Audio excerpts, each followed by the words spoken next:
In every storm that darkens our skies, in every community left shaken and powerless, hope rises in the form of heroes. They are the first to step forward, the first to answer the call. The warriors of light are Task Force Kapatid line workers. Through the raging winds, fallen structures, and sleepless nights, they carry with them not just tools, but courage, dedication, and compassion. Magandang araw po. Ako po si Michelle Lato, member, owner, consumer sa Selco. Ako po ay humahanga at sumasaludo sa mga taga-Selco at sa taga-Task Force Kapatid dahil mula pagsikat ng araw hanggang sa paglubog ng araw ay nagtatrabaho na. Kaya lubos ang aking pasasalamat sa mga taga-Task Force Kapatid at mga taga-Selco. Maraming salamat po. Bilang isang line worker, lubos po akong nagpapasalamat sa komunidad na patuloy na sumusuporta at umintindi, lalo na sa panahon ng bagyo at krisis. Maraming salamat sa bawat taong nagbibigay ng pag-asa at magandang salita sa aming team. Taos puso po ang aming pasalamat sa inyo. Nandito kami para magbigay ilaw at maglingkod ng tapat. Magandang araw po sa ating lahat. Ako po si Engineer Madilo Esdiendo.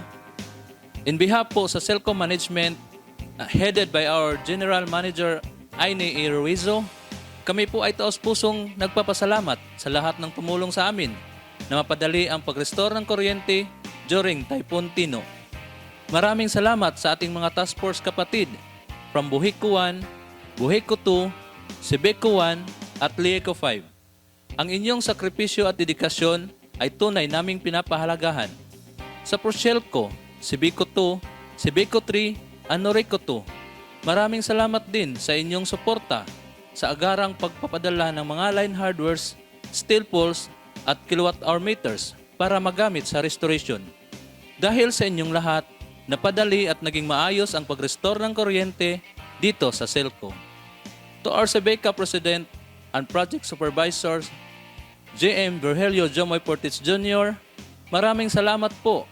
Also to our beloved NIA Administrator, Antonio Mariano Nani Almeida, the very first administrator na pumunta at dumalaw dito sa Camotes, isa pong karangalan sa aming maliit na cooperative na mapuntahan ng isang administrator at masaksihan ang husay at galing sa serbisyo ng isang magaling, mabait at higit sa lahat mapagbigay na NIA Administrator, Admin Nani.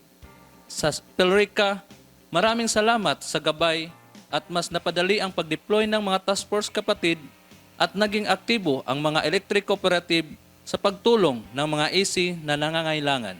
Again, maraming salamat po sa inyong tiwala at suporta. Mabuhay ang cooperative, mabuhay ang Task Force Kapatid, mabuhay ang Pelrica, mabuhay tayong lahat!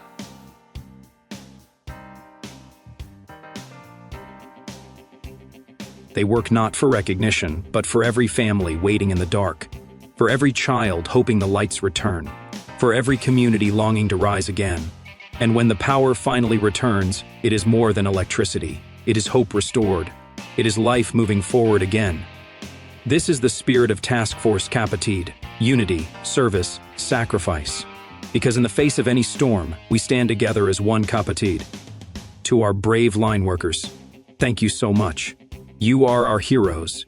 You are the light of every community.